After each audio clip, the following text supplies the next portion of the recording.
Почитувани представници од редовите на СДСМ, на низата прес-конференцiji со кои ја дефокусирате јавноста, би сакале да ви го порачаме следното. На власт се доаѓа со избори. Власта избира народот на реално подготвена и разработена програма, а не со паушални проекти и ширење на дезинформации.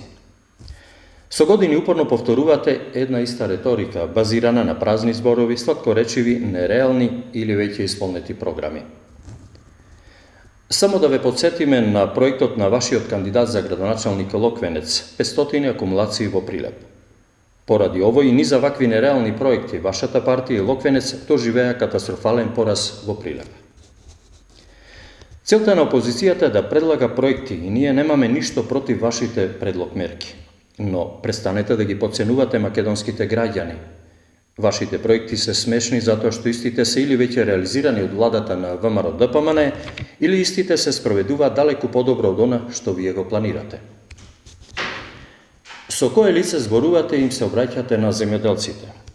Се умилкувате кај земјоделците со субвенција од 15% на трошокот за капитални инвестиции во капацитетите во земјоделството, а заборавате дека владата веќе исплаќа вакви субвенции, тоа во висина од 50% од инвестицијата. Вашите 5 милиони евра субвенции, добиени со протести и штрајкови, не можат никако да се споредуваат со сумата од над 500 милиони евра која ВМРО-ДПМН ја исплати на земјоделците.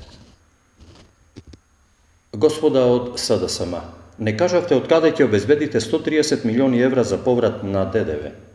Дали сте направиле пресметки дека ако го спроведете ова во буџетот ќе направите огромна дупка, а тоа ќе значи дека секој месец ќе нема пари за пензии, за плати, за патишта. Господа, смешно е да предлагате нешто без да кажете колку тоа чини и од каде ќе обезбедите средства. Господине Велески, објаснете им на прилепчани какви проекти да очекуваат од вас и дали проектите кои ги нудите се исти како проектот наречен Микрон. Предпријатие кој од гигант со над 1000 вработени го доведовте на неколкумина.